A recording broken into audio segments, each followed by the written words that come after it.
नमस्कार दोस्तों। मैं आपको बताने आया हूं कि आज भारत की जीडीपी धरातल में चली गई है। लेकिन आपको जानना बेहद ज़रूरी है कि भारत की धरातल पर जाने वाली ये जीडीपी, आखिर भारत की जीडीपी क्या थी। आपको हैरानी होगी कि भारत की जीडीपी विश्व में सबसे समृद्ध जीडीपी मानी जाती थी। जीडीपी यानी सकल घरेलू उत्पाद को कहा जाता है। जीडीपी का मतलब होता है आप किस स्तर पर तरक्की की ओर जा रहे हैं। आज मैं अपने माउस के जरिए आपको बता देता हूं कि पूरे विश्व में ये जो 50% आपको दिखाई दे रहा है, 50%, 40%, 20%, 10% और शून्य, इन प्रतिशतों में पूरे विश्व में आज तक यह आंकड़ा नहीं हो पाया कि 40% से ज्यादा किसी भी देश की जीडीपी रही हो। लेकिन इसके इतिहास पर जब आप गौर करेंगे तो ये इतिहास बहुत पुराना है। अब मैं आपको बात कर रहा हूं, आप जैसे देखेंगे ब्लू कलर में ये यूएसए का चिन्ह है और ग्राफ है। ये देखिए यहां से उठता हुआ, ये देखिए, ये देखिए, ये देखिए, शून्य शून्य पर, ये देखिए इसने यहां से यहां छलांग लगाया। उसके बाद यूरोप का ये हल्का आसमानी कलर का, स्काई कलर का ये कलर है ब्लू। उसके बाद इंडिया का ऑरेंज कलर का ये ग्राफ आप देख रहे हैं। और मुझे लगता है कि आपको ये ग्राफ दिखाते ही आप बहुत सारी बातों को समझ भी रहे होंगे। और ये है चाइना का, चाइना देखिए, ये है चाइना। बहुत सारी चीज़ें आपके दिमाग में, जहन में उत्पन्न भी हो रही होंगी। वैश्विक लड़ाइयों को भी आप इसी जीडीपी से समझ भी रहे होंगे। आपको पूरा स्मरण हो रहा होगा कि किस तरह से इस जीडीपी के खेल में पूरी दुनिया लगी हुई है। ये रेड कलर का चाइना, ऑरेंज कलर का इंडिया और मिडिल ईस्ट का देखिए ग्रीन कलर का है। जी हाँ, ये करीब 12.5% से ढलते ढलते ढलते ढलते ढलते मिडिल ईस्ट अब डाउनफॉल पे है। तो ये सारे जीडीपी का खेल है और इस जीडीपी के खेल को अब हम भारतीय इतिहास से समझते हैं। भारतीय इतिहास में जीडीपी अपने किस चरम पर था और कैसे कैसे इसे गर्त में डाल दिया गया है। बस इतना याद रखिएगा कि आज की जीडीपी माइनस कुछ दिन पहले 24 तक पहुंच गया था। अभी सुन रहा हूं कि ये -7 पे है। आज दिसंबर के महीने आने को हैं, ये दिसंबर 2020।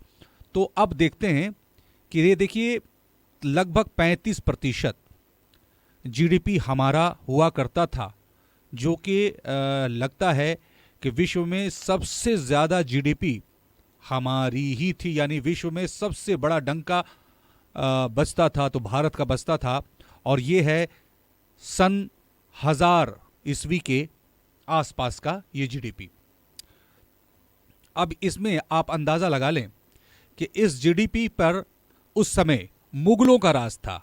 जी हाँ, मुगलों का राज 800 से लेकर के 1000, 1500, 1600, 1700 तक मुगलों का राज रहा है।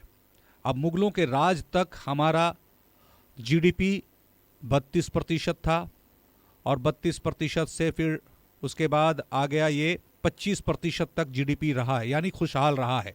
उसके बाद फिर अंग्रेज़ों ने लिया और अंग्रेज़ों ने जो ढलान मारी है, तो ढलान मारते मारते मारते मारते 10%, 1913 तक 10% से भी कम जीडीपी पे आ गए। उसके बाद 1950 तक ये और भी कम, माइनस मतलब 5% तक के आसपास ये जीडीपी थी। 1973 में 5% थी, लेकिन 2003 के आसपास इंडिया की जीडीपी ने अपनी पकड़ बनाई थी और ये जीडीपी अग्रसर थी, बढ़ने जा रही थी। लेकिन इसी बाद फिर से 2014 में बीजेपी की सरकार आती है और आज का हाल क्या है ये आपको पता चल गया होगा। उसी तरह से देखिए कि 1000 ईस्वी के आसपास से लेकर के 1700 ईस्वी तक अमेरिका की जीडीपी शून्य थी, जो अब छलांग लगाते लगाते 1820 से लेकर 1870, 1819, 1913, 1950, 1973, 2003 तक इसने लगभग 24% तक इसने जीडीपी हासिल कर ली है। चाइना भी करीब करीब अच्छी जीडीपी में चल रहा था, लेकिन इसने भी ढलान पर आने का क्रम इसका भी बना रहा 1913, 1950, 1973 तक। लेकिन फिर उसने जो छलांग मारी है तो 2003 के आसपास ये भी लगभग 15% जीडीपी तक पहुंच गया था। तो इससे आप आसानी से समझ सकते हैं कि विश्व में सबसे ज़्यादा जीडीपी रखने वाला देश आज माइनस में कैसे जा सकता है।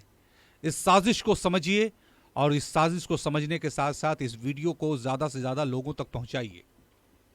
मेरा बस यही मकसद था, इसको बताने का मकसद यही था।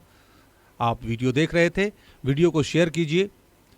आप सब्सक्राइब ना भी करें तो चलेगा, लेकिन देश हित में शेयर कीजिए कि किस तरह से नेताओं के चंगुल में फंसकर आज हम लोग फिर से डाउनफॉल में चले गए हैं। इससे निकलने के लिए हम लोगों को देश हित में सोचना होगा। आपसी झगड़े, जातिवाद, धर्मवाद को छोड़ करके एक दूसरे का सहयोग करके एक दूसरे के चेहरे पर मुस्कान लाने के लिए हम लोगों को अपने व्यापार को मजबूत करना होगा। हमें आज़ादी मिलनी चाहिए। हमें अपने देश में जीडीपी को बढ़ाने के लिए हर तरह से हमें मुकम्मल काम करने होंगे और मेहनत पहले से ज़्यादा करने होंगे।